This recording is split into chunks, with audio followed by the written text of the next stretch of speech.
Selamat datang dalam pembelajaran IPA kelas 9 SMP Negeri 11 Kota Kupang. Selamat pagi, selamat berjumpa kembali dengan Ibu Roberta Arnak dalam pembelajaran IPA kelas 9 hari ini. Pada hari ini kita akan membahas materi kelainan dan penyakit pada sistem reproduksi manusia. Adapun tujuan pembelajaran kita hari ini, peserta didik diharapkan mampu memahami adanya kelainan dan penyakit pada sistem reproduksi manusia. Yang kedua, mengetahui penyebabnya. Dan yang ketiga, mengetahui bagaimana cara pencegahannya atau upaya pencegahannya. Kita lihat yang pertama, kelainan pada peristiwa pembuahan. Kelainan pada peristiwa pembuahan ini terjadi pada bayi kembar. Bayi kembar ini ada dua, bayi kembar identik atau homozigot. Itu berasal dari satu sel telur yang membelah dan dibuahi oleh satu sperma dan memiliki satu plasenta, satu kantong amnion. Keduanya perempuan atau laki-laki. Yang kedua, kembar fraternal atau disigot. Berasal dari dua sel telur yang dibuahi oleh dua sel sperma. Ada yang laki-laki, ada yang perempuan. Muka keduanya tidak sama, tetapi mirip dengan kakak-kakaknya yang lain. Perhatikan gambar anak kembar identik atau homozigot dan kembar fraternal atau disigot. Kita lihat yang kedua tentang penyakit pada sistem reproduksi. Yang pertama itu AIDS atau HIV. AIDS itu penyakit yang disebabkan oleh HIV atau Human Immunodeficiency Virus yang menyerang sistem kekebalan tubuh manusia atau penderita. Jadi dia menyerang sistem imunitas kita. Yang berikut cara penularannya. Yang pertama melalui transfusi darah yang terinfeksi. Kedua, gaya hidup yang tidak baik atau pergaulan bebas. Dan yang ketiga, menggunakan jarum suntik untuk obat terlarang seperti narkoba. Perhatikan gambar virus AIDS berikut ini.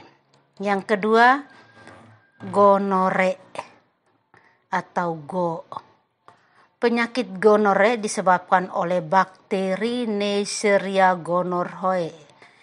Gejalanya, rasa sakit dan keluar nanah pada saat kencing, itu pada laki-laki, serta keputihan yang berwarna kuning hijau pada perempuan.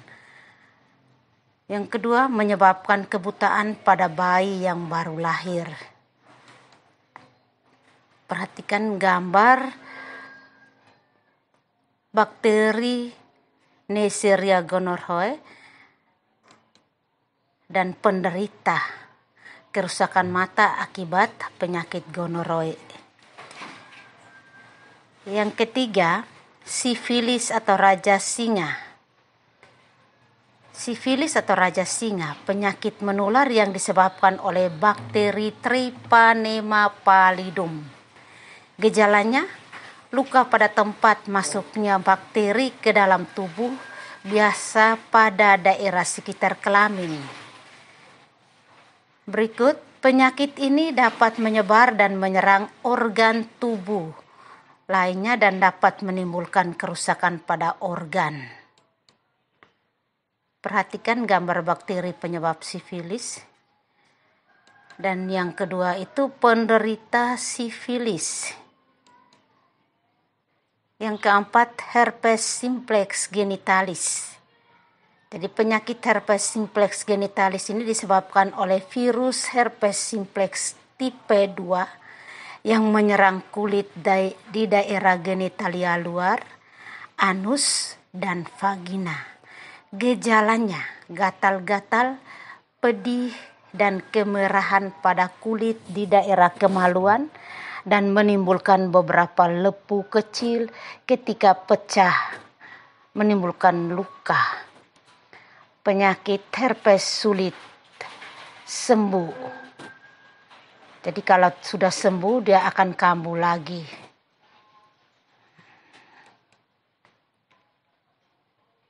Jadi perhatikan gambar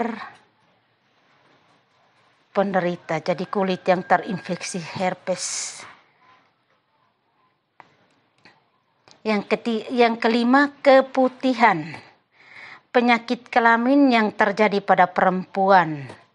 Ciri-cirinya ada cairan berwarna putih kekuningan atau putih keabu-abuan pada vagina.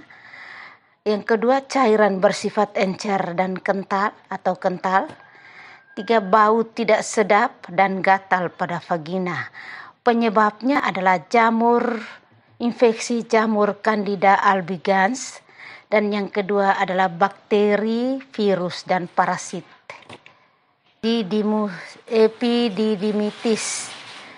Epididymitis adalah peradangan pada saluran epididymus yang disebabkan oleh infeksi atau terkena penyakit menular seksual. Gejalanya rasa nyeri disertai pembengkakan pada salah satu testis. Penyebabnya adalah pergaulan bebas. Perhatikan gambar epididymus yang terinfeksi. Jadi hanya sebelahnya yang membesar, sedangkan yang sebelahnya tidak. Jadi setelah kita mengetahui penyakit-penyakit yang sudah dibahas, masih ada penyakit-penyakit lain yang dibahas, tetapi kita cukupkan pada beberapa, ada 6 penyakit yang kita bahas kali ini. Kita lihat yang berikut, bagaimana upaya pencegahan penyakit pada sistem reproduksi. Jadi beberapa upaya untuk mencegah terjadinya penyakit yang disebabkan infeksi jamur, bakteri, ataupun parasit lainnya. Yang pertama, menggunakan celana dalam yang berbahan katun dan bertekstur lembut. Hindari bahan yang bersifat panas, kurang menyerap keringat, dan berbahan ketat seperti jeans. Yang kedua, biasakan membilas dengan bersih organ reproduksi setiap selesai buang air kecil maupun buang air besar. Yang ketiga, mengganti celana dalam 2-3 kali sehari. Yang keempat, memotong rambut yang ada di daerah organ reproduksi apabila terlalu panjang. Jadi kalau terlalu panjang itu bisa menjadi sarang kuman. Yang kelima, gantilah pembalut sesering mungkin bagi perempuan atau wanita yang sedang menstruasi atau sedang datang bulan. 5, rajin berolahraga.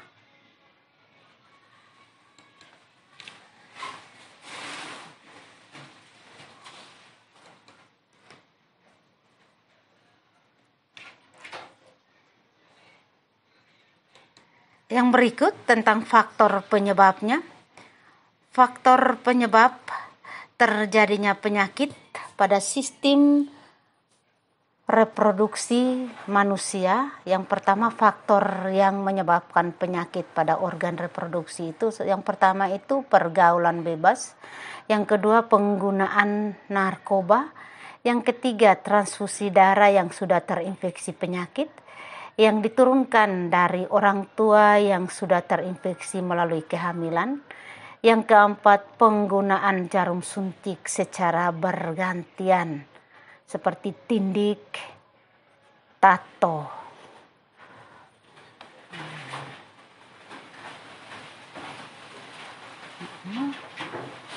Tugas individu setelah kalian belajar tentang kelainan dan penyakit pada sistem reproduksi, ada tugas yang harus kalian kerjakan di rumah.